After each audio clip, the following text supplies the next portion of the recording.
This is Batman. Comic Timing is a proud member of the Comics Podcast Network. It's what it does. Because I'm Batman. Welcome to episode 36, part 3 of Comic Timing, a comics podcast devoted to the average comic book fan from the average comic book fan. Joining in is a rotating panel of guests and myself, Ian Levinstein, discuss whatever comes to mind, time after time, here on Comic Timing. Well, finally, our episode 36 extravaganza comes to a close as the second half of our Steve Bryant interview is here for everybody. We discuss Athena Voltaire and even some Frank Miller and other topics along the way because nothing is a straight line with Steve Bryant, and that's what we love about him.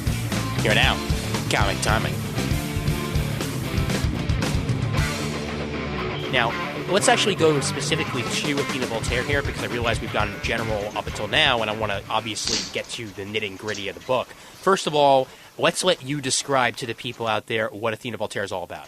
1930s pulp action, Indiana Jones starring a James Cameron-style female pilot. That's the nutshell high concept. That's the best way to describe her, actually. I'm glad you mentioned that, actually. James Cameron-style heroine. That works. I hadn't really thought of James Cameron before, but now that you're mentioning it, yes, that works. I mean, Cameron or Whedon, it's a fine line. I want to draw sexy women, but by the same token, I want to draw handsome men. You know, we'll say attractive women and attractive men, or sexy women and sexy men. I like the Hollywood ideals. I mean, if the book takes place in the 30s, I don't mind the lead characters all having attractive qualities, but by the same token, I don't want to be exploitative. I don't want to, have every issue have, our heroine run off to take a bath because, we need to have 10 rolls of steam, covering the naughty bits. I don't see any point for that kind of book, but I like to draw pretty people of both genders. So it's really important to me to do the James Cameron, Joss Whedon thing because I want to do tough characters, compelling characters. And I totally lost my train of thought, so please shut me up. So what you're saying is we won't see the Athena Voltaire swimsuit special anytime soon? Only if, Daly clubs me over the head and draws it himself. Which actually would be a very amusing sight, I must say. What, Daly clubbing me over the head? Oh, yeah, why not? Sure. Thanks a lot, Ian. Jeez. Oh, come on, man. No. Let's see it drawn, not actually happen in real life, all right? Because okay. That would hurt. That would very much hurt, yes. And in general, what I like about the book is that it feels like I'm reading a movie, if that makes any sense. It's very cinematic, and it feels literally like a female Indiana Jones, but not in the Tomb Raider sense, in the action sense. And that's really what hooked me about Athena Voltaire in the first place. Well, thank you. I don't know which part to address first. The female Indiana Jones thing. It was really important that we did it, Indiana Jones, in terms of that sense of epic adventure, but not so much in terms of making it parallel to Indy. Yeah. There was no need to do another archaeologist because, you already have Tomb Raider and stuff like that. And comics have a long history of aviatrices, female aviators. You had Valkyrie in the Airboy comics. There was a strip, Flying Jenny. Diana Palmer in The Phantom was a pilot. You had a lot of that kind of stuff. Blackhawk. Yeah, Lady Blackhawk, another great choice. So, there was a lot of that sort of thing, so it just seemed kind of a natural hook. Of course, I really suck at drawing planes, so, I kind of backed myself into a corner with that. But in terms of trying to get that movie feel, that's kind of a two-part thing. Certainly, I'm the podcasting name dropper. I was emailing back and forth with Tom Caters of Around Comics. And Tom sent me just a really nice email pointing out what he really liked about the issue, and we talked back and forth. And he had mentioned that the panels were, I had a lot of, I don't think he used the word widescreen, but he said, those kinds of shots, but there was enough in the panel to make the eye keep on moving. And from the beginning, I've always thought that we should try to make the locales the most important supporting character. Because what good is a globe-trotting adventure if you're not going to see an epic scope of Machu Picchu or Abu Simbel or something like that. Yeah. And I'm really fortunate that Chad Fiddler, who colored the webcomics and did the first issue of the miniseries, and Jason Millay, who's jumped in for the last 3 issues of this series and is doing the next series. Both of those guys are just so good with doing like painterly look and color that they make me look a lot better than I really am, and I'm really grateful for that from them. Oh, well, I doubt that that's a lot better than you really are, man. It's just, no, seriously, those guys add so much depth to what I do. It's really cool to have collaborators that push it even further. Mm-hmm. So I love it. Cool, definitely. Brent, I know that you've only really read the preview online, but what have you thought so far? I read the preview, I guess it was last night, and I thought it was definitely strong. I mean, I can't say I'm sorry I haven't picked up anything, but I really got, problem. Like, I guess Butch Geis on Ruse and Cross-Gen, and like a Steve Epting kind of feel with your art, just the way the shadows are like, I don't know, I guess more or less real life and not really like highlights of the people, I really like that. And I thought the ancient city or whatever that was with the aliens or whatever, the underneath the earth, that was really cool. Oh, thank you. Well, first of all, I got to tell you, Steve Epting and Butch Geis are 2 of my favorite guys out there right now. So, I mean, that's a huge compliment, simply because, like, when Geis started doing Birds of Prey, I thought he was totally channeling Al Williamson, who's one of my favorite guys. And Epting is another one of those guys that I see a lot of Al Williamson in his stuff, so thank you. After Ian put you on the spot, thank you for, pulling out those 2 guys, because they're 2 of my favorite guys working today. You said the right people. Congratulations, Brent. What does he win, Ian? You have won a brand new Skype. Yay! Yes, all you have to do is update, and it'll show up the next time that they release a new one. It's absolutely free. All right. Yeah. What a bargain. Yeah. You also. No, but I mean, I was reading. Sorry. No, I was just going to say you also received a half-used toothpaste bottle, compliments of Crest. No, but I was reading Ruse, and that was one of the favorite series of mine when I was reading those compendiums over winter break, and then I read. I saw the pages and stuff actually instead of just like the little banner on the bottom of your signature, and it just instantly popped in my mind. So it was something I got really strongly from it. So I'm not just saying that to butter you up. Well, regardless, thank you, because I loved Ruse. I thought that was a wonderful series with Butch Geis, and Mike Perkins was inking him. And Perkins is the guy that's he's alternating with Steve Epting on Cap. And yeah, he did Union Jack, which I just thought was a great series. Yeah. I'll have to pick that up in trade, actually. I had wanted to, but then I realized that was a bit short on moolah, so I'll have to pick that one up when it comes out in trade. Is it out in trade yet, or is it getting to trade? I forget. I don't think it's in trade yet. It's a great story, too. Christos Gage, who is doing Stormwatch PhD, did that. It's just a wonderful story. I can't recommend it highly enough. Oh, cool. Awesome. Well, now that I hear that Christos is doing it, I'm on. So he's fantastic. You said the right words, yeah.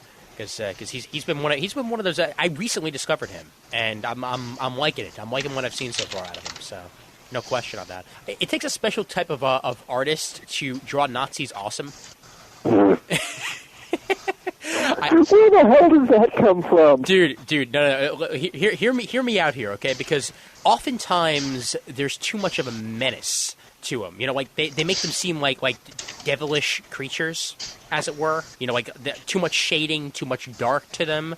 But you draw them just like villains. Just like a regular, villainous, like real person. And I like that. I like that approach to it. As opposed to making them seem like they're extra natural in any sort of sense, like they're some sort of devilish, evilish person. You're not really going for that approach with what you draw.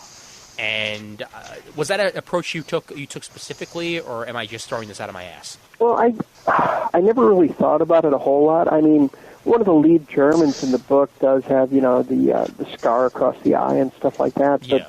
So much of the way I would like to see the book look is from that naturalistic Al Williamson school of drawing. So I never really thought about doing a whole lot of exaggerating. Mm-hmm. And I mean, the other thing, avoiding spoilers here, though, not every German was a Nazi. Yeah. So I don't know where to go. I've derailed myself. So I'll just say thank you. You're welcome. Hey, well, I started off kind of weird in general with, you draw awesome Nazis, yeah. the Jew saying you draw awesome Nazis is a lovely way to start things there. I guess I'm a self-hating Jew. I don't know, but I'm seeing another pull quote to go with the Marvel Zombies one. Oh yeah. Steve Bryant draws awesome-looking Nazis. Oh yeah, and his gorilla werewolves with jetpacks are absolutely brilliant. Gorilla werewolves. Ooh, you had a new twist. I like this. Exactly. See, we're building upon it as the interview goes on. So your ideas intrigue me, and I'd like to subscribe to your newsletter. You can do so over at speakgeekspeak.com / okay, yeah. It's a spoken word newsletter, oddly enough. So I call it Round Comics. It's really good. Yeah. Where do you draw your inspiration specifically from? What you're drawing in Athena Voltaire? I know that you said who your art inspirations are in general, but is there any specific previous art from comics that you draw from with your style? Any previous what? Any previous art that's done, like aviation, that sort of thing. Any specific art that you draw your inspiration from comic wise? In terms of like particular artists? Yeah. Okay, here we go. I've dropped the name Al Williamson a bunch of times. I know that to a lot of people he's most known for inking John Romita Jr. on Daredevil, but Williamson did the Star Wars Daily Strip for like 3 years. Uh-huh. He did Secret Agent X9 before that in syndication for like 13 years, from like 67 to 1980. He was one of the EC artists. Did a bunch of stuff for Warren in like Creepy and Eerie and stuff like that. So he is like one of the top guys, just one of my absolute heroes. Mark Schultz, who does Xenozoic Tales, Dave Stevens of The Rocketeer, Steve Rude, Paul Galassi, his Master of Kung Fu stuff to me. You talk about the Moody Shadows, he's on there. Steve Epting, Butch Geis, Tim Bradstreet. Tim's one of the people that taught me how to ink. Mm-hmm. So, he's been just a huge influence. Mike Mignola, just the way Mignola puts black on a page is just so fucking inspiring. I'm serious. Oh, it's just so beautiful. Yeah, talking about putting black on a page, Alex Toth, Milton Caniff. I'm so excited that IDW is going to be doing Terry and the Pirates. I loved his Steve Canyon stuff. Oh, okay. Which Checker's been putting out. A guy I hated when I was growing up was Frank Robbins. He used to do The Invaders and did some terrible Cap stuff. He co-created Man-Bat, incidentally. Uh-huh. But he's a guy that shouldn't have drawn superheroes, but his newspaper strips from the 50s, Johnny Hazard, it's just beautiful stuff. There's so much old strip stuff that I'm discovering. Noel Sickles, Alex Raymond, Hal Foster, all that stuff. I mean, just tons of inspiration from the past and the present. Yeah, and I had to let you go on your art quest there at least once during the episode. So. Oh, and the thing is, I'm going. Oh, I left out Wally Wood, and. And, like, in 5 minutes I'm going to go, and Mark Buckingham, and just stuff like that. There's so many people that just kick my ass that it's exciting. And again, not to stick my head up your ass or anything like that, but what I like about your art is that it is very unique in its style. Even if you do draw your inspirations, it does. I can't say, oh, that looks just like such and so. You do have a very unique style that I am enjoying in the book, and it makes me think, like I'm thinking in my head, like, superhero stuff? Yeah, I could see that. I'd actually really like to see you on a superhero book at one point, just to see, how you're able to adapt it, as it were. And I'm sure you would like that, too, at one point. Well, first of all, thanks. You're welcome. This isn't like false modesty or anything, but I really do just see the flaws. I see the areas where I'm like, I know I'm trying to do something that, like, one of my heroes did.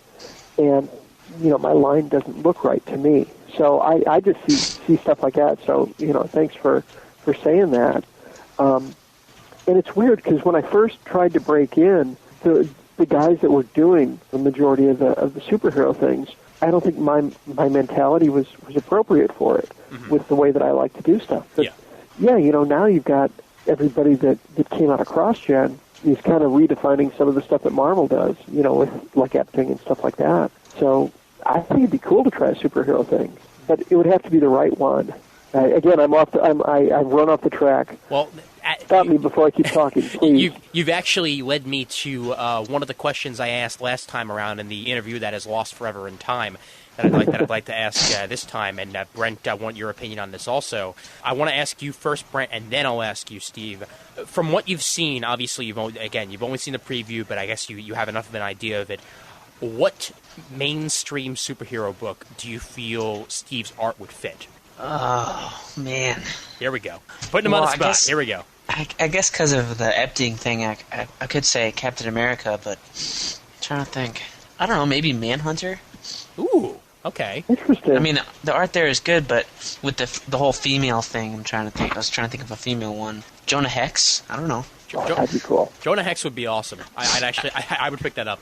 You know, I read mostly DC, so I'm trying to think of stuff. Well, one that I actually thought of right off the bat was actually, surprisingly enough, Daredevil. And it's not just because of who's been drawing it lately, but I'd like to see, specifically with the way that you use Shadow, I'd like to actually see the way how that translates to a book that takes place in Hell's Kitchen. You know, I feel like you'd be able to have a decent enough take on Daredevil to, you know, work on the book. So there's mine in Marvel and DC. How about Mr. Miracle and Big Barda? Ooh. Just in particular with that. I grew up loving Kirby, so that's an interesting take. Yeah, because I realize that they have a nice mixture of the space stuff and the secret agent stuff that they do on occasion, specifically going to the fact that they go undercover often. So I'm thinking you'd be able to get that in there. Now, are you familiar at all with Wally Wood? Vaguely. I should be a lot more familiar than I am. Wood was one of the EC guys. He assisted Eisner on the Spirit on the Moon storyline from like 1952. Uh-huh. He inked like the best issues of the Challenges of the Unknown over Kirby. Yeah. And he inked Kirby on a daily newspaper strip called Sky Masters. Uh-huh. Wally Wood begged Carmine Infantino to let him ink Kirby's Fourth World stuff. Oh, wow. And they wanted to keep it consistent with the Marvel stuff, so they had like Vince Coletta on those early ones. And you say Mr. Miracle, and I'm like, oh, I would try to draw it like Kirby inked by Wood, you know. So I went to my little happy place there. That never occurred to me. I'm getting your wheels churning now. Look out. Oh, so that's neat. Yeah. Well, again, I wanted to think of something that wasn't quite what most people would think of. But right away, I'm like, yeah, no, that would be a pretty interesting take there. You think of anything else, Brent? No, I'm trying to think. I don't know. The style's like a little less superhero than Superman and Batman. I'm trying to think of like more. I think I would suck at both of those. So you're agreeing with me? You're entirely right. No, I'm entirely right. You're entirely right. I don't think I would do a good job at that. I'm thinking you might be able to do Batman, but again, I wouldn't put you on either one. Tell you the truth, at least not now. Possibly somewhere down the line, maybe. But at this point, I'd go more for the lesser known, as it were. The lesser known. No, I agree. DC. Yeah. Let's ask the question to you, Steve. What would you like to tackle? Who first, Marvel or DC? Go Marvel first. The Invaders. I've got a ton of 40s reference, and I would, gladly go out and detail Ed Brubaker's car for a year for a shot at doing that. So, that's like, the first thing out of my head. I hope you're listening, Ed. Shang-Chi, Master of Kung Fu. Okay. Because I already told you, Paul Gulacy was it for me. Yeah. A Black Widow espionage thing would be really cool. Do it with that kind of vibe like the Alias TV show. Uh-huh. Yeah. Yeah. Where you hear, techno music. That's the soundtrack to the comic. I think that'd be cool. DC, I don't think I could do it justice, but talking about Kirby, I'd love to draw Commandy. Okay. Challenges the Unknown. Yeah, I like all the off-the-beaten-track DC stuff. Jonah Hex would be cool. Gosh. I like that idea of Manhunter, honestly. I do like that idea. Cause, I think that'd be neat. Yeah. Specifically with the Manhunter that's now, obviously. I mean, if you want to go old school Manhunter, you go old school Manhunter. With the Manhunter that's there now, I could actually, I'm imagining it in my head now. Like I'm like morphing your pencils into there, and I'm like, that looks very pretty in my mind right now. So relaunch Gotham Central. I'd love to do that. Ooh, there you go. That's like one of my favorite series. What about Checkmate? That's kind of like super agent stuff. Now, see, do I need to get the first trade of that? Because everybody I know is speaking so highly of it. Get the first trade. And again, it's one of those series where you can wait on reading it, but when you do read it, you're happy you did. Yeah, I got the first cool. 5 issues and really liked it, but then they got into the Suicide Squad stuff, and I dropped it then. Yeah. Because those 2 issues had no Checkmate in there at all, what I thought. Yeah, they had a recent crossover with Shadow Pact that was very good. So, I mean, if you're into Shadow Pact, then that might actually be the jump-on issue, because obviously you've got your Shadow Pact and your Checkmate, so that might be a good place to start. But, yeah, try and pick up the first trade if you can, because then you'll know for certain whether or not it's for you. It is one of those ones that's sort of like you either love it or you don't, and there's really no in-between for it. So you got to try it to know. Well, I mean, Greg Rucka is just so good. Oh, yeah. Incidentally, that's another thing. I don't know how people get a Queen and Country gig, but, you know, I'd love to do that. And I know that's not Marvel or DC, but Sure, yeah. you know, Well, hey, dude, Mr. Rucka is really good. Oh, yeah, period. I mean, Rucka, I'm waiting to see what comes out of 52 and all that, but I would be in a very, very happy place if there's a Montoya series after this. I'll raise my hand for that one. Montoya Question, I'm in, man. Seriously. Even if she's not the Question, I loved her so much in Gotham Central. Uh-huh. I mean, just what a fun book. Yeah, she got a very good voice of her own in that. You know, before then, she was still very associated with the animated version of her, and she got a very unique voice in there that she didn't really have in the Batbooks before. Yeah, so that was definitely great stuff. Let's go a little farther into, I guess, the differences between drawing men and women. I wanted to touch on that a little bit before we get close to wrapping it up here. How differently do you have to draw a man than you do a woman? Obviously, I mean, you touched on you don't want to make her look, like super sexy and all that, but I know you like to make your men look good as well. But how differently do you have to draw a man than a woman? Women are curves, men are right angles. Uh-huh. I mean, that's an oversimplification, but, you know, that's part of it. You know, I go back to, like, Steve Rude a lot, because he does these just really idealized men and women where, you know, the women all look gorgeous, and the guys are all handsome, and everybody is just chiseled without looking lumpy. And I don't know. You know, you just try to find the right mixture of detail. You can put, like, character lines in a guy's face, and that gives him a unique quality. But if you're not careful with that in like a woman or a child, you know, with a kid, if you're drawing a kid and you put too many lines in the face, it'll age them so that you look like you've drawn some grotesque little dwarf. And, you know, with a woman, you know, you can add 10, 15 years on there if you're trying to, like, do some rendering around the eye socket. If you're not careful with those brush lines, it, you know, suddenly looks like she's got age lines. So that's probably the biggest difference. Tired. Yeah, exactly. Like she's had to listen to me for 2 hours, you know, since she starts to look a little dozy. Is dozy a word? I was going for drowsy, but I'm now inventing the language. It is now. Okay. If it wasn't, then it is now. So congratulations. Wee, it's a dozy. Yeah, it's a combination of a doozy and drowsy. It's a drowsy doozy. Yes, exactly. Suddenly we're Dr. Seuss. Oh, jeez. Which actually reminds me of that new show that just premiered. For the life of me, I can't think of what the hell it's called. Jack Black's new show, Acceptable TV. There we go. Acceptable TV, which just premiered on VH1. They had a parody of Dr. Seuss, a parody of The Cat in the Hat, where this Cat in the Hat type character is at a psychiatrist because he can't get over the fact that kids have changed, and when he goes into their houses on rainy days, they get freaked out and run away. It was very, very, very, very weird, and at the same time, I was laughing hysterically the entire time. So I'm liking the Acceptable TV so far. Just had to go off. I need to check that out. Yeah, it's well worth it. It's on VH1. And they show it regularly throughout the weekend, and usually on Fridays. I think they show it a lot, so you can catch it. Again, it's VH1. They show it like every 5 minutes anyway. So they rerun things on cable. The hell you say?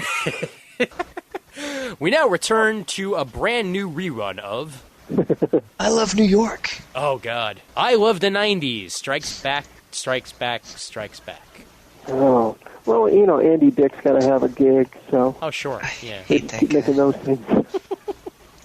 Oh, my God. Well, I think we've sort of ran the gambit on this episode. I think we've gone a little bit everywhere. Brett, you got any questions you want to ask before we wrap it up? Or? Oh, yeah. I wanted to ask, how did you decide on doing Athena Voltaire? Like, what's the genesis of it? Like, you have a guy who writes it, right? Yeah, okay. And I apologize if anybody's heard the story before, just because I ramble. And then no, I was doing an instructor show at this place I was teaching at, and I had a piece that I was putting in the show. It was a painting I had done for my business card, and it was like a 1950s retro-looking space babe. And we had to, name the pictures we were putting in the show, and for some reason it popped into my head that I was going to call it Athena Voltaire Space Ranger, because the name made me laugh. And I kept thinking, that's a pretty cool name. So I was thinking, that would be a cool dream comic project, but I'm not so good with doing, like, inventing tech out of my head. So I thought, well, I can't really do space stuff. What do I like to draw? Well, I like to draw jungles and bizarre-looking temples and big epic action, so I just kind of built it around the kind of stuff I wanted to draw. And Paul Daly was an illustrator that I was working with at the game company I was at, and Paul had written and drawn comics. I had never written anything, so I just kind of called Paul up and gave him the name and said, I think she should be a pilot. And he had a bunch of ideas because he had done a licensed character pitch, and he had created this female pilot that he didn't have a name for or something as one of the supporting characters. So he, threw in some of the history, and we just kind of built it from there. And, it's just a lot of fun stuff. The movies that we loved get thrown into there, comics we loved. It's just us having fun. And that's the important part. That's the important part. The process of getting it published and stuff, how did you guys figure out how to do that and decide that you actually wanted to publish it? Pretty much, I had taken my samples around for 6 months to a year, and gone through the various portfolio lines at conventions. This was after Paul and I had talked about doing this, and I was like, oh, that's my dream project. I'll do that after I get established. And after about a year of hearing the various, you use too much photo reference, you don't use enough photo reference, you're 85% there, you're this close. If this were 10 years ago, I could give you work. After hearing all the reasons why I wasn't ready or how close I was to being ready, which, by the way, all those reasons were 100% accurate, I wasn't ready. But after hearing that for so long, I was just like, well, screw it. I probably have a better chance of being remembered instead of being one of the 100 people that this guy saw at a convention that had a Starman sample, if I could kind of align myself with this character. So for a while, I had Athena Voltaire pages as part of a pitch, and there were also my samples. And we couldn't find a print publisher for it, and there was a website starting up called adventurestrips.com, and they asked us to participate. It just kind of took off from there. We were online for a few years, got an Eisner nomination for Best Digital Comic the first year they had that, and, the Eisner nomination helped us get in with, Speakeasy. Speakeasy was one of the people that were interested in doing the book, and they seemed like the best choice at the time. In retrospect, well, I'm glad we landed at Ape. So it was just kind of, we went into publishing it because there wasn't work for us. So, we made up the work ourselves. Was it a bumpy trail to get to Ape once, obviously, Speakeasy went down? I got a lot of emails when Speakeasy went under, and a lot of them were from people that we had talked with before that were like, I got a few emails that are like, how's it going? And they'd do the little emoticon of a smiley face, trying to be clever. How do you think it's going? My publisher just, went belly up. But the first thing that I did was I resubmitted to Image. Jim Valentino turned us down way back in the beginning, and then Eric Larson turned us down right after the Eisner nomination. After the Speakeasy thing, I was thinking, well, we sold out within a month. Maybe Image would be interested, but it just didn't grab Mr. Larson, so he turned us down. So we were just kind of seeing who all was sending us emails. I talked with a few, and it really did come down between one other company and Ape. And the email that Brent had sent me pretty much just said, look, I don't care if you choose to go with us or not. but I'd love to have you on board here. But even more importantly, I'd just love to see this book continue. To be quite honest, it was that email from Brent and the other people that were in the running. They pretty much had the same idea, which was, we'd love it if you found a home with us, but we just want you guys to find a home. And it was the only people that didn't feel like they were trying to needle me for the choice I had made before. Yeah. So it wasn't really all that bumpy. There were two very obvious choices, and the other publisher that was interested, I still want to do something with someday. Down the road. Yeah. Once I can quit my damn day job. It's a telethon. Let's get 10,000 people pre-ordering this damn book, okay? Woohoo! Hey, well, I'm sure we have at least 7,000 listeners to this. Yeah, sure. Yeah, definitely. Without a doubt. Awesome. Yeah. If I can get to the thousands on this show, I'll be a happy boy. So. Well, I'll do my best to help. Okay. Works for me. Oh, I don't know. I feel so bad because, every question that Brent has asked, I feel like I'm rambling. I'm sorry, man. I feel like I don't have good answers. Dude, your rambles are good answers. Yeah, your rambles are good answers. You're going to have to learn that. When you ramble, you give us good answers. I feel like I get away from the message. I get away from the point, and I just kind of meander back to it. So thanks for being so patient. Dude, that's fine. You just explained every episode of Comic Timing. Pretty much. We've had this discussion before. Oh, God. Well, no, the last one, if you get a chance to listen to the last one, it just got released today, our 300 episode, not the 300th, the 300 movie. We go so many different places and somehow end up back on 300. I don't know how the hell it happened, but somehow it's coherent. Okay, I've got a question for you guys. Yeah. You mentioned 300, and maybe this even ties in to the indie creator type of thing. Frank Miller, a number of people that loved the first Dark Knight, when Frank was doing Sin City and doing 300, a lot of those people weren't picking up his material, but were really excited that he was coming back to Batman when he was doing The Dark Knight Strikes Back. Yeah. DK2, whatever we're calling it this week. And that led to just a ton of Miller backlash and people hating him again. My question is, does Sin City and 300... I should preface this with, I wasn't very excited to know that he was going back to Batman because I loved 300 and I loved Sin City and I loved Lance Blastoff when he was doing that at Dark Horse. Yeah. Does what he has done as kind of our ambassador to Hollywood, does what he's achieved with Sin City and 300 soften whatever anger people have felt towards him for All-Star Batman and Robin and DK2? I certainly hope so, because, he is a great writer, okay? We know this. And every great writer will have a couple of sinkers along the way. It's bound to occur. And the fact that we know that All-Star Batman and Robin's lateness is not just his fault, it's Jim Lee's, and the fact that we know that he was trying to have a very dark and gritty style with All-Star Batman and Robin that a lot of people are not used to seeing with Batman. So that's why, that's what turned me off to All-Star Batman and Robin in the first place. I'm all fine and good for Marv to be in Sin City, but when Marv is Batman, I'm not going to read the book. But what he was trying to do is he was trying to make something a bit more gritty and a bit more, more dark than we would especially find from The Dark Knight. That's fine. With Dark Knight Strikes Again, I was expecting a sequel to Dark Knight Returns. What I got was him, I guess the best way to put it is that he went in a very different direction than I thought he was going to go. His art was incredibly different because this was a different Frank Miller. He was in a very different part of his life, very different art style. His art style had morphed extremely since that point, and people were expecting more Dark Knight Returns. But that's not where he was. So probably in the scheme of things, him doing a sequel to Dark Knight Returns was probably the worst idea he could have done. Because had he just decided to do another Batman story, done the art on it, that's perfectly fine. But he shouldn't have returned to the Dark Knight Returns universe because it was just too different. Well, did people respond that way to his work because they hadn't seen him progressing, because they hadn't followed him to the indie stuff? Yeah, I'd say so. I would certainly say so, because they didn't see his art change.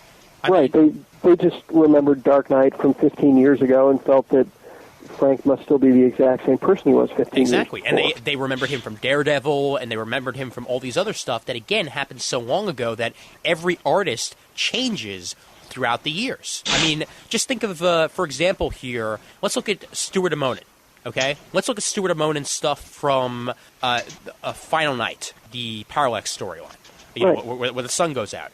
And let's compare that to Next Wave. You've got the same artist, however, you've got a definitely evolved, changed style of art.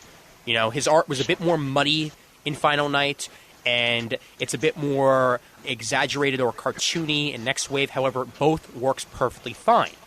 If you would put the Final Night art on Next Wave, we would have had a completely different product. And that's the same thing that I'm thinking about Frank Miller. You know, that his art changed, and so many people didn't realize it changed, that when, you know, his latest stuff came out, they were like, this is the same person? What the hell? I agree 100% because, yeah, it's just the natural progression. I don't listen to the same bands I did 15 years ago. Yeah. Or, you know, necessarily read all the same authors.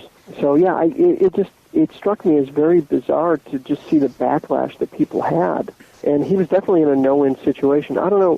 What about you, Brent? Did we leave you behind on this? Or has Frank Miller redeemed himself? Or are you like me? Did you think he never needed redeeming? Well, I came in, the first trade I ever got was Dark Knight Returns. So that blew me away. And then, I guess a couple of years after that, Dark Knight 2 came out, and I read it, and I don't know, I kind of liked it. I've only read it once, but, you know, maybe I'll go back and reread it. But I think a lot of people were overhyping it and thinking it was going to be this great masterpiece. But I don't know who it was or what I'd read, but I heard or read something somewhere that DK2 or whatever isn't so bad if you go back and look at it as a natural progression of, you know, Frank Miller. Dark Knight Returns was very 80s. And if you go back and look at DK2, Strikes Again, it's very 2000s. You know, we have all the internet stuff is there. Yeah. It's futuristic, lots of color, lots of splash. And if you look at today's culture, and especially where we are now, as opposed to where the internet was when that came out, I think it's right on topic. You know. So maybe in a couple of years, it's going to be a little more forgiving, and people will be able to judge it on its own merit. You think? Yeah, I mean, I think so. I mean, people who have lived through the 80s, which is certainly not me, because I was only born in 86. Oh, you're aging me, man. Yeah. Hey, isn't it great I'm that I have aging somebody on the myself show now. who's actually younger than I am? Oh, fuck you, You know. Ian. But I mean, people who have lived through the 80s can read Dark Knight and Watchmen and stuff like that and go, oh, this is a masterpiece, this is just how it was and everything. And this hits on all these different things that happened at the time. Whereas I can't do that. I can only go by what I learned in history class. Whereas maybe in 10 years or 15 years, I can read Dark Knight Strikes Again, having lived through the 2000s or whatever, you know, with the internet culture and YouTube and all that. And I can say, oh, he was really... And he hit this on the mark, and he hit that on the mark, and this is kind of like this thing, and appreciate it more. Hey, have you guys read Spider-Man: The Reign? No. Okay. I'm not going to spoil anything here, but I'd say to me, Spider-Man: The Reign was a better sequel to Dark Knight Returns than Dark Knight Strikes Again was, if that makes any sense. I know it's a completely different, completely different creator. It's Kari Andrews. However, he's taking a lot of the influences from Dark Knight Returns and using it to his advantage for Spider-Man: The Reign. That type of storyline probably would have worked better for a Strikes Again than the actual Strikes Again storyline. And I feel you would have had a lot more happy people had that actually been the case. And even the art was much more Frank Miller than even, at least previous Frank Miller than Strikes Again was, and you would have had happy people. But Spider-Man: The Reign was not Strikes Again. So that's what I'm going to say on that.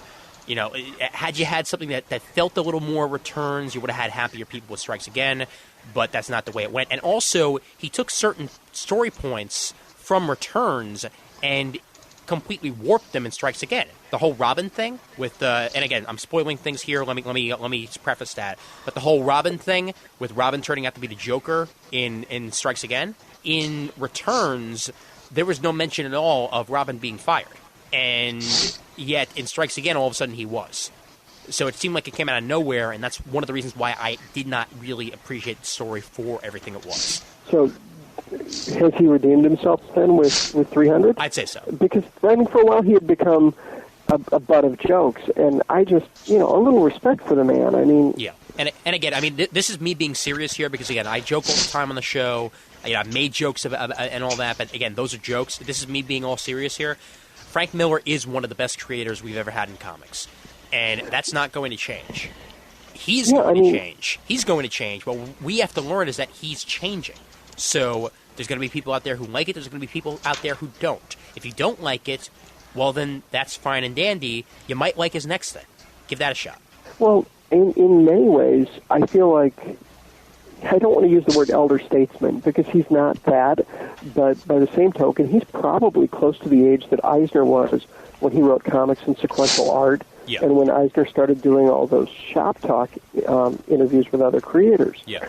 To me, it seems that Miller, especially now with the fact that he's kind of becoming a Hollywood brand, in a lot of ways, I feel like he is kind of our spokesman. He's our ambassador of what comics are about, much in the same way that Eisner was for years. And compare it to Alan Moore, who is not really embracing the whole movie thing, and yet his work is still being made into movies.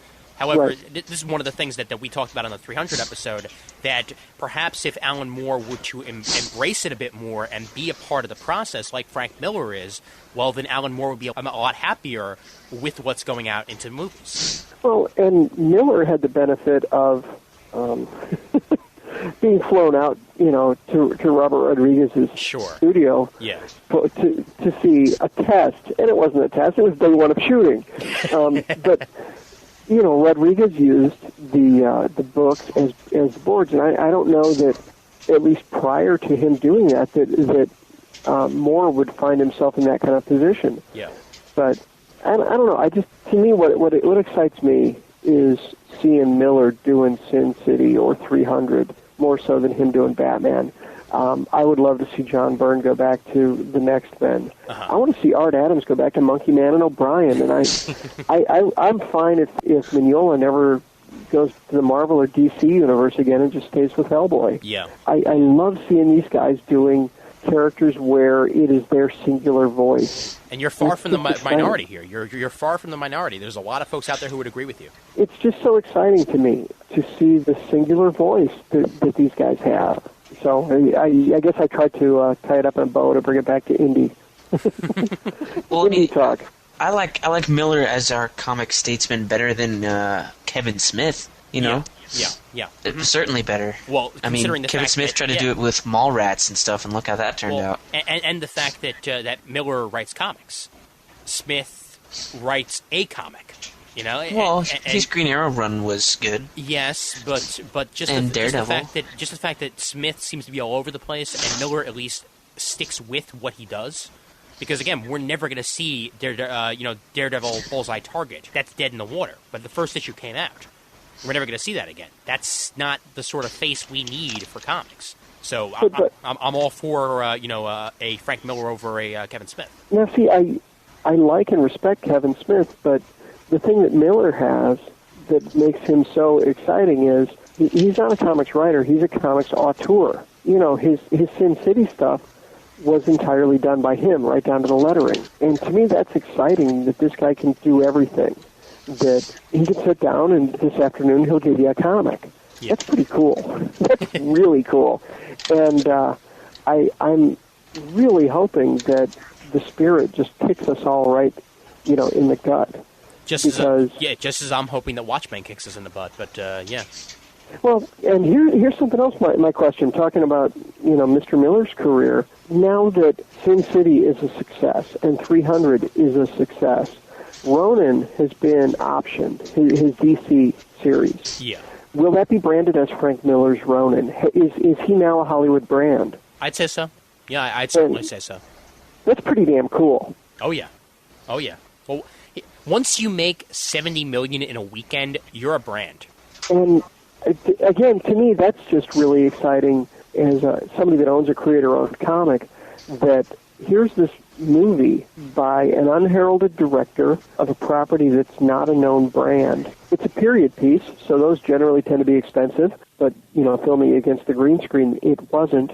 and it had no known stars, and it was successful. You know, I don't do comics to try to get a movie deal, but, you know, let's go back to the thought that Steve hates his day job. You know, a movie deal can, you know, eliminate the need for a day job for me or Dave Wachter or whoever, you know? Yeah. So seeing 300, you know, keep the string of good comic movies going, I think gives indie creators everywhere a lot of hope. So Yeah, well, that's that little ramble. And going on to the other side of things a little bit, just going with the indies here. How about Wanted by Mark Miller, and where that's gone as a movie? I mean, you're going to have stars in this like Angelina Jolie, Morgan Freeman, and James McAvoy. Excuse me, McAvoy, or however the hell you pronounce it. But okay, interesting story. My lawyer put that deal together. Oh, okay. Because he's on a bit of a roll too, because he got the Painkiller Jane deal done at Sci-Fi. Yeah. And then he put together the Preacher deal. And then I called him the other day to talk about something, like right before the Angelina Jolie news broke. And the first words out of his mouth were, Angelina fucking Jolie. He was just thrilled. I probably shouldn't say that. You know, now he'll say, Steve, stop telling stories out of school. But to me, yeah, it's exciting to see Wanted doing that. I mean, my gosh, what do we have coming up? We have Spider-Man, Fantastic Four, Rise of the Silver Surfer. You can say Transformers arguably fits into that same school. Yeah. You've got Stardust this year, and there's one more, and I'm drawing a blank. 30 Days of Night is also coming out this year. Yeah. What a great year for comics. And you've got Heroes on TV. So sooner or later, I really think the cumulative effect is we're going to show people what this medium has. And it's just wonderful. It is a beautiful thing. It's a beautiful thing to finally find recognition for comics. But, in something other than the book medium or the TV medium, it's great to finally find solace in that. Well, yeah, and, let's not get bummed out when we see the term based on a graphic novel by so-and-so. I love my local comic shop. I love all comic shops, but right now, let's just convert these people over. Let's get the civilians into the easiest store for them to navigate. Let's get into Borders first. So I'm just so excited to see how all of this is going. Yeah, I'd definitely say Borders over Barnes & Noble, since Borders seems to have more comics than manga, as opposed to Barnes & Noble has more manga than comics. Oh, don't even get me started on that. That was a slip on my part. Borders, Barnes & Noble, I don't know Walden if there's Books. Crown Books where you are, Crown, Walden, B. Dalton, if they're still around. B. Dalton's still around, yeah. There's actually a B. Dalton right in Kings Plaza here in Brooklyn. And I think Target has the Marvel's Adventures floppies or something. Oh, isn't it fantastic? Yeah. Those are doing really well there, I heard, too. I think it was like on the strength of like Target and stuff like that Jeff Parker's X-Men First Class is like an ongoing now because of the strong sales in Target. I thought I heard that somewhere. Oh, wow. That's great news, actually, because I was meaning to pick that up in trade. So now I'll be happy to know that it's going to be continuing past that trade. So Okay. I'm going to get off on another tangent. Okay. So that's fine. bear Tangent with number me, guys. 5. I know. I'm really sorry for this, but Dude, honestly, you're giving us great podcasting right here. So go ahead. Well, I get so tired of listening to people saying, well, when I started reading, you could buy comics on a newsstand, and comics were accessible to kids, and all this other stuff, right? Okay. Well, first of all, there's a different time. We can't do anything to get back to the newsstand. So let's stop bitching about it and utilize the resources that we have right now, like the internet and so forth. And who's to say that the newsstand wouldn't have abandoned comics anyway? Because, you're talking about stuff that changes over every week.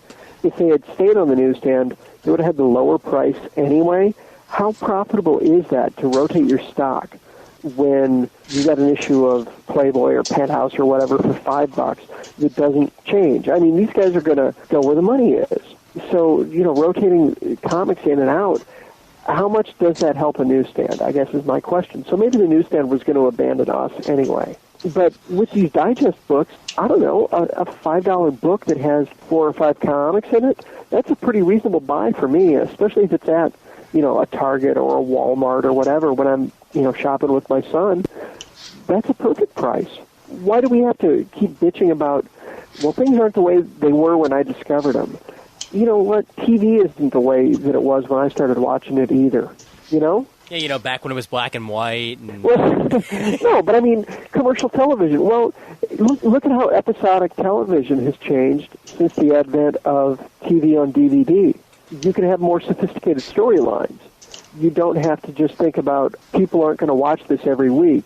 The fact that people will buy or rent Lost or, Heroes or The Sopranos or whatever means that arc-driven stories work on television when 15, 20 years ago it was the anomaly. Now it's the norm. Isn't that great to see, too? Yeah. Well, yeah, all of our entertainment has changed. TV, radio, everything's becoming a little more wait for the trade. So, I mean, our entertainment has changed. It's become more specialized. Let's not bitch about the way things were and how they're not that way anymore, because none of our entertainment is that way. Let's just utilize what we have. Hey, Ian? Yeah. Do you guys have newsstands in New York? You know what? There are still some newsstands that actually do sell comics. There's newsstands everywhere. I mean, newsstands. I guess the translation for newsstands these days are little grocery stores that serve as newsstands. Also, that's what we have. Like next to our Subway, there'll be a newsstand that sells newspapers and all that, and then there'll be like an inside that sells drinks and that sort of thing, and there'll be magazines on the side. And there will still be a few of them that have the comics on the racks, but it's literally a few. And when they're on the racks, I guarantee you they'll be like 3 or 4 months behind. Uh-huh. And that's what we'll have around here. There used to be a lot more of them, and they're not anymore. But you know what? But they're not out on the sidewalk or anything? They're not, no. Every now and then you'll find like maybe 1 or 2. That's more a Manhattan thing. In Brooklyn, not so much. In Manhattan, you'll still find them, but you're sure as hell not going to find comics on the newsstand. On a regular, like sidewalk newsstand, you're not going to find them, no. Because when I went to Europe a couple years ago, we went to France and Spain, and in Rome they had newsstands in the middle of a plaza and stuff. Uh-huh. But it was just magazines and stuff, and they had the Playboys and all that. Oh, yeah. And that's even over there, and then in Barcelona and stuff like that. Uh-huh. Yeah, so I was just wondering if they actually existed over here. Oh, yeah, no, they exist, but again, in smaller portions than they used to be, and you're not going to find comics there. But you know what? At this point, that's the way the cookie crumbles. That's the way things go. If you want to get your spinner rack, there's still a spinner rack in Barnes & Noble, and there's still a spinner rack in Borders, that sort of thing. That's where you can find it. Or, guess what? There's probably going to be a comic shop somewhere. Go there. It's as simple as that. You know what? I never liked the spinner rack because you're trying to look at something and then some other dude's on the other side and spins it and then you can't look at it anymore. I prefer the wall. This one time, no joke on this. I swear to God, this is an absolutely true story. Okay, I was at the Walden Books in Kings Plaza here in Brooklyn, and there's a spinner rack. And I'm walking over to it just to look at it, and there's this one dude who's literally running around in circles to catch up with the comics he's looking at. Because everybody's spinning it, so he's literally going along, hunched over, spinning along with the spinner rack. And I'm like, dude, you are a relic of your time. I mean, I never thought I'd see that in my lifetime. I've heard of it happening. But, my God, there it is in person. The true old-school fanboy at work. It's amazing, really. It's disturbing. It's a hell of a lot disturbing. I mean, come on. It's a hell of a lot easier to go to a frickin', shelf and pick something up than whee! Spin around with it. Oh, my God. I think my dog did that. Chasing its tail? Yeah. Yeah, exactly. Well, comic fans used to chase their tail, and the tail was comics. But, I mean, seriously, though, don't you feel like we have a lot more options to... No question. Yeah. To introduce people to the medium, we just need to exploit them. Exactly, yeah. Well, and I've always thought this, to go back to the movies for a second, I've always thought that there should be, when you go to a comic movie, there should be somebody right there handing out a free copy of a comic pertaining to that movie you're seeing. Okay? I don't care how much money that would cost. I guarantee you it would be cost-effective in the end with people picking up that comic because they got hooked on it. I tried to do my part at work. I work at a summer camp over the summer, and I went through my comics and everything that I knew I wasn't going to read again. I pulled out, and I went to the local comic shop and bought a bunch of 25-cent comics that were age appropriate. Yeah. Some Sonics, the old Namor stuff I thought was kind of age appropriate. bunch of Transformers, and anytime the kids would be good in my group, or I'd say, go get a comic, and they would eat that stuff up. Yeah. And then, unfortunately, I wasn't there the last day, but I still had a whole bunch left, and I asked my brother, I said, did you guys get rid of all the comics? And he said, yeah, we gave them one to each kid as they left the door. That's great. That's So, really great. at least every boy walked out with a comic in their hand. Now, I don't know if it's going to help, but if I work there again this summer, I'm certainly going to do the same thing. Oh, yeah, I mean, that's like the best stealth marketing in the world, doing it virally. Well, I mean, viral marketing, that's brilliant, Yeah, and I mean, one time this kid, I said, come get a comic, and I kind of sit there and make sure it only takes just one, but he couldn't decide whether he wanted the old Ninja Turtles, the Wolverine one, or the Batman, and I was like, if you're going to be good again, you can have another choice. So he took the Wolverine one and sat back down and, put it in his lunchbox and was reading it at lunchtime and stuff, and other kids were coming over and going, oh, look at that, look at that. Hey, I told this story like ages ago on Comic Timing, so I'll tell it again because this was like back in the David Price ages. So this was like back like episode like 6 or 7. I probably told this story. Actually, no, you know what? It was the Peter Rios episode the last time that I told this. But anyway, who's this? Peter who? It's some dude on some other podcast. I don't know if you've really heard of him before, but. When I worked at a camp, I worked at a sleepaway camp about 4 years back, and we, I was having trouble bonding with the kids. I'd never been to a sleepaway camp before, okay, so I was the newbie, and they were all there. They were all well established and all that, and I was breaking into their hierarchy, as it were, and I didn't really know how things went. However, about 2 weeks in, my girlfriend at the time and my parents sent me about a month's worth of weeklies that I had missed by being at the camp. And there they were, and right away, they started coming over to me what is that? Is that a comic? I'm like, yeah. They're like, oh, can I read it? Yeah, sure you can. Oh, can I read it? Yeah, sure you can. And there was this one kid who was kind of quiet, kind of nerdy, that I would guarantee you he's still reading comics today because of me introducing it into the bunk. And actually, when I left the camp that year, I actually gave him my copy of Superman Batman #1. This is when you can tell that this was taking place, and literally it just came out. Superman Batman #1 and Fantastic Four. Was it 400 or 500? It's 5. The 25-cent one. Yeah. No. That's not it. That's not it. The chrome cover with Doom in the skin armor. With Waringo and Wade. I think that was like 400 or 500 or 525 or something like that. But I gave him, that one, the director's cut edition. And he left with a smile on his face like I would have never thought I'd see on this kid's face. And I bonded with them over comics. And that's the strength that comics can have, if utilized properly with kids. And it's great to be able to see that on people. No, that's fantastic. Yeah. Well, I was just going to say I've been trying, not trying, but doing it with my son. He's 6, and he's starting to get a feel for it.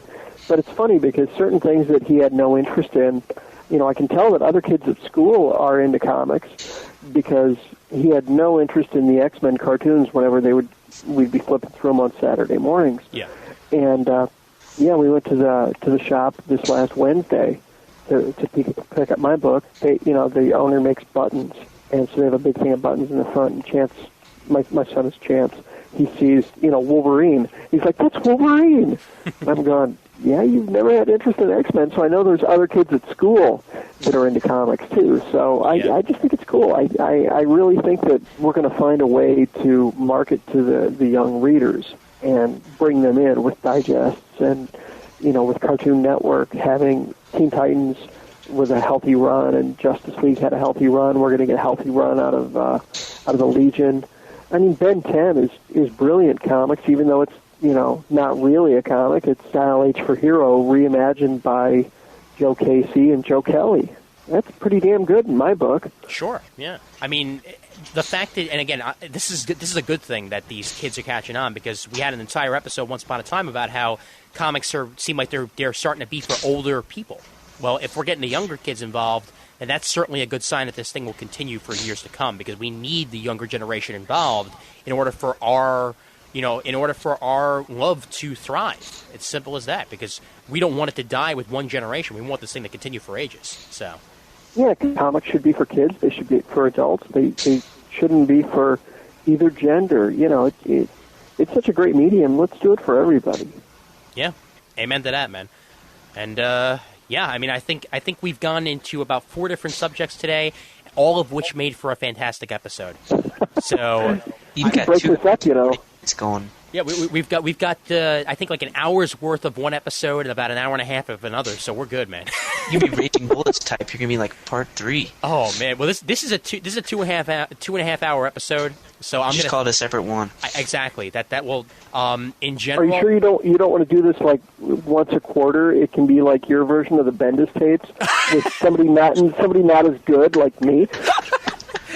Well, Steve, you know, man, whenever you want on, just send me the email and you're on, man. It's as simple as that because, I mean, you're an awesome guest to have on and a great guy to Thank talk you, I to in appreciate general. So, like I said, the invitation's there, so whenever you want to come on, you're well up for it, so. Yeah, every Thursday I'm here, waiting for Ian to get on. Yeah, well, see, that's because Brent lives at his computer desk, so. Right, that's true. Do you have to like catheter, or do you have like a big 2-liter bottle there?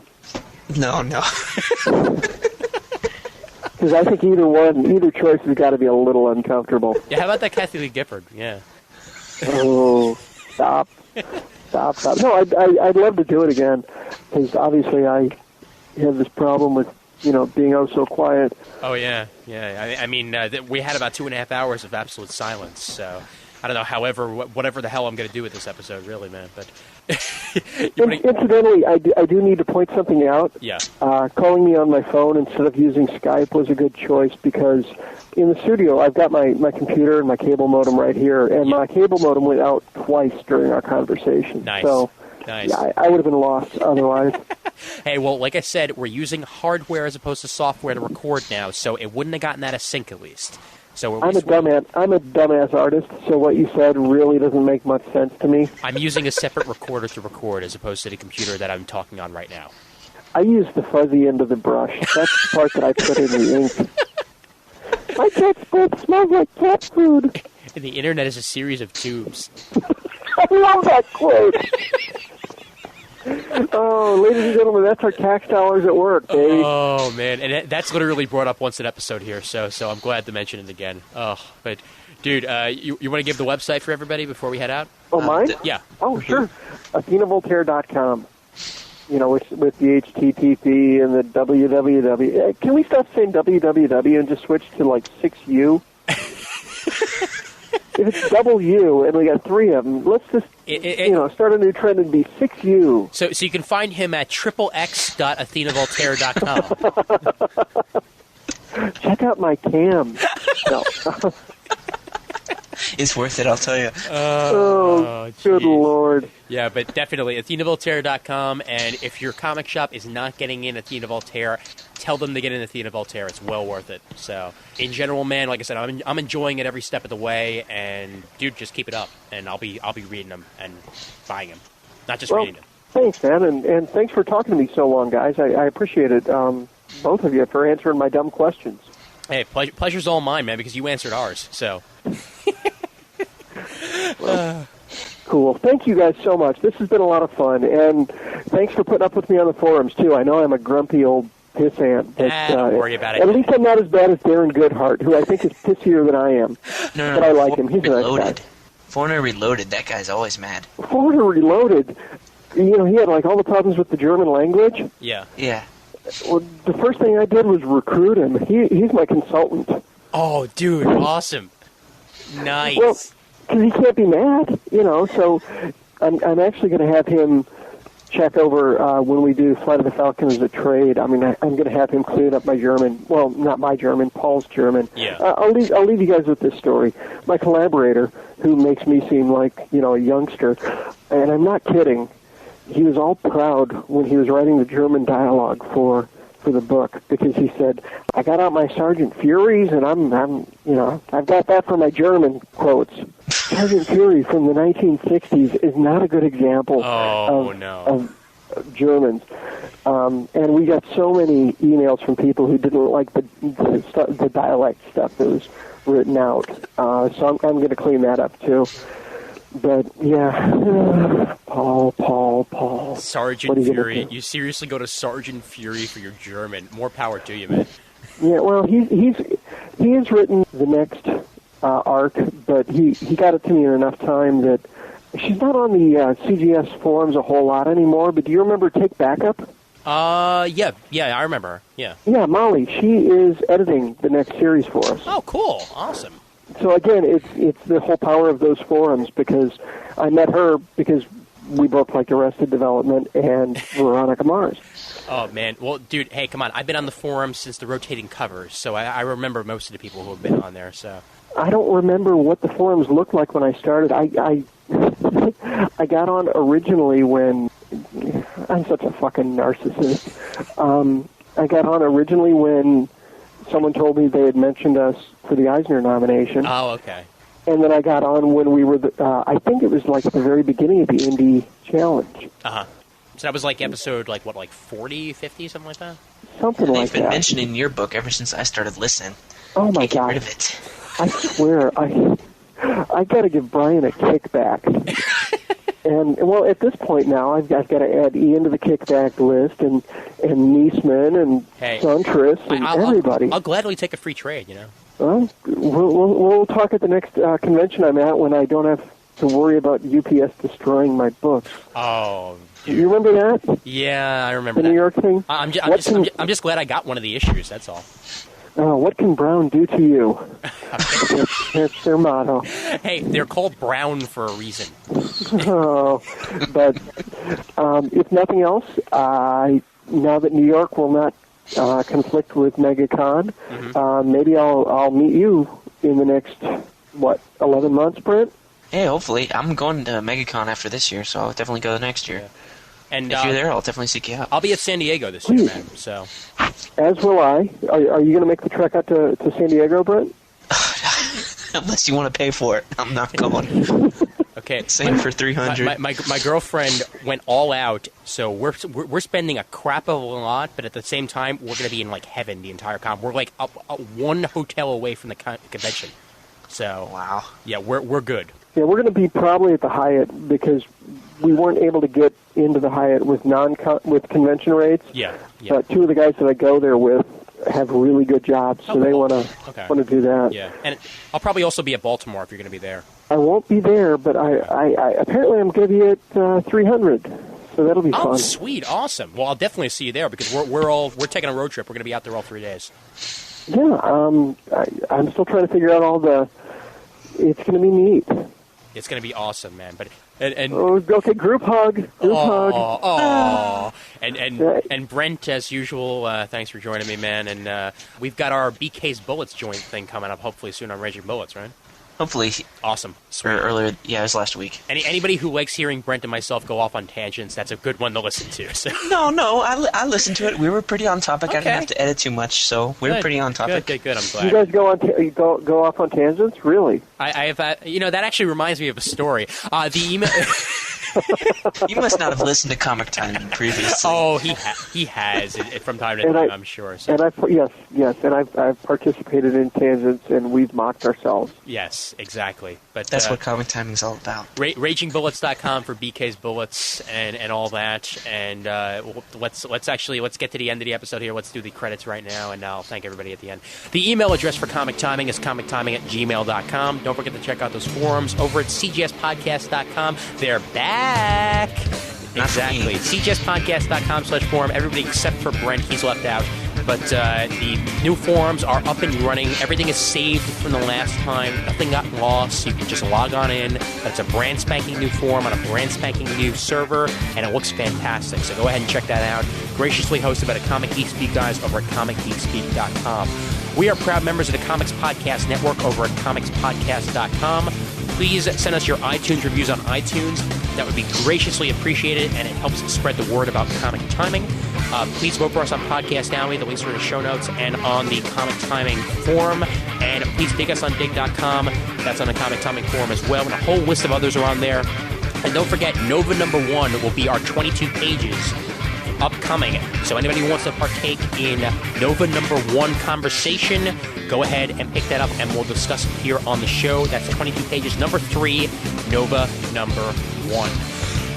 Deep breath. So there we go. One more time. Brent, Steve, always a pleasure. Great talking to you guys and great conversation in the episode. No problem. Thanks for having us. No problem. And as always, there's always time for comics.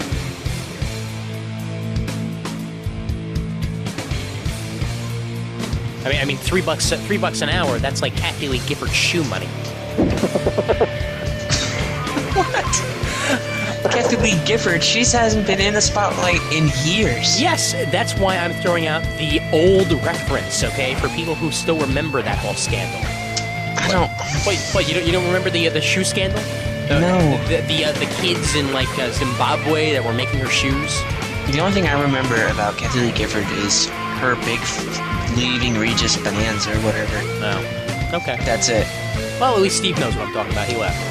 Yeah, I chuckled. I was trying to find some way of making a Kathy Lee Gifford as a dominatrix joke in there, but I wasn't fast enough. So We're all kind of glad you didn't, though. Yeah, but you've got that mental picture in your head now. Yeah, thanks a lot. Try sleeping at night, pal.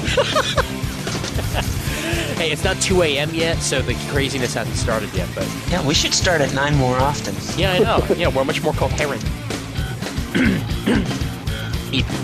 As my voice starts to go ever so slightly.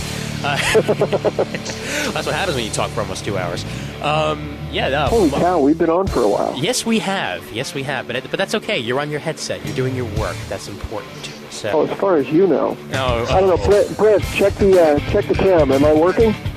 I don't know. That head still looks the same as it was an hour ago. I'm dozing. Oh shit, he's got the alias tricks going on. He's got that thing on loop. Yeah, I'm actually out committing a crime. You guys are my alibi. Okay, cool. That works. He was here the entire time, I swear.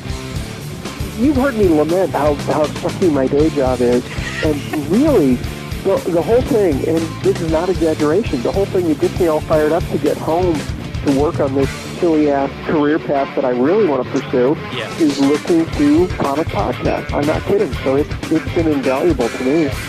This really makes for a day job. I work at a gun magazine in graphic design. I know nothing of guns.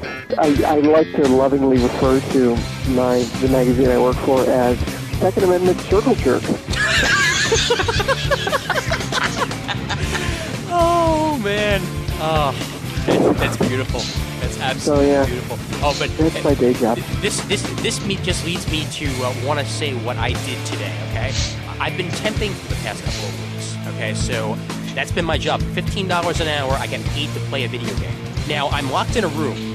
Okay, I'm locked in a room literally where I'm the only one in the room. It's locked because they can't let anybody else in to look at the preview. So inside the room. Get ready for this. There's an Xbox 360 hooked up to a HD TV. While I was screenshotting, I was watching the extended cut of Superman. And getting paid for it. I am in heaven right now, man. And tomorrow I take screenshots and watch the Richard Donner cut and Donnie Darko, so things are good. Wow. So what the hell is your day job? My day job is that. Wow. I don't want to talk to you anymore. Brent, you're not going to talk to this bastard anymore, are you? No. We're done with you. We're starting our own podcast. Yeah, we are. Let me guess, it's going to be called the No Ian's Club. So you'll have one Ian on. That way, when I ask to be on, you'll say, no, it's a No Ian's Club. We're allowed one Ian. Oh, I'm sorry, Ian. We would have, but, the rule's a rule. We can't change it for you, It'll be the no E's except for Steve podcast.